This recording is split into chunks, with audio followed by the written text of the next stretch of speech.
ഉപതെരഞ്ഞെടുപ്പ് തോൽവി. ശോഭാ സുരേന്ദ്രൻ സ്ഥാനാർത്ഥിക്കെതിരായി പ്രവർത്തിച്ചുവെന്ന് റിപ്പോർട്ട്. ഉപതെരഞ്ഞെടുപ്പ് തോൽവിയിൽ കേന്ദ്ര നേതൃത്വത്തിന് റിപ്പോർട്ട് സമർപ്പിച്ച് ബി.ജെ.പി. സംസ്ഥാന നേതൃത്വം. തെരഞ്ഞെടുപ്പ് അവലോകന യോഗത്തിന് മുന്നോടിയായാണ് റിപ്പോർട്ട് സമർപ്പിച്ചത്. ശോഭാ സുരേന്ദ്രൻ, എൻ ശിവരാജൻ ഉൾപ്പെടെയുള്ളവർക്കെതിരെ റിപ്പോർട്ടിൽ പരാമർശമുണ്ട്. സി കൃഷ്ണകുമാർ പാലക്കാട് ലഭിക്കാവുന്ന മികച്ച സ്ഥാനാർത്ഥിയാണെന്നും റിപ്പോർട്ടിൽ പറയുന്നു. ശോഭാ സുരേന്ദ്രനും കൗൺസിലർ സ്മിതേഷും സ്ഥാനാർത്ഥിക്കെതിരായി പ്രവർത്തിച്ചുവെന്ന് റിപ്പോർട്ടിൽ പരാമർശിക്കുന്നു.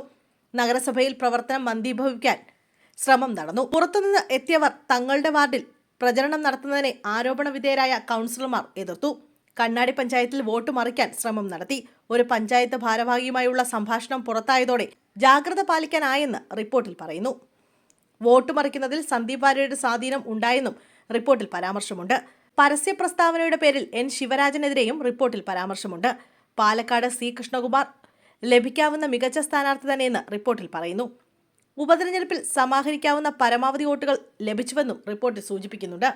7, 8 തീയതികളിൽ എറണാകുളത്ത് തെരഞ്ഞെടുപ്പ് അവലോകന യോഗം നടക്കും. ബി.ജെ.പിക്ക് സംസ്ഥാനത്ത് ഏറ്റവും സ്വാധീനമുള്ള പാലക്കാട് മണ്ഡലത്തിലെ തോൽവിക്ക് പിന്നാലെ ഉത്തരവാദിത്തം പാർട്ടി അധ്യക്ഷൻ സുരേന്ദ്രൻ ഏറ്റെടുക്കണമെന്നാവശ്യപ്പെട്ട് പാർട്ടിയിൽ കലാപക്കൊടി ഉയർന്നിരുന്നു.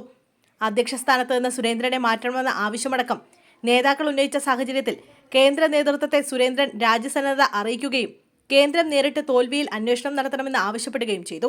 ഇതിനു പിന്നാലെയാണ് കേന്ദ്രം റിപ്പോർട്ട് തേടിയത്.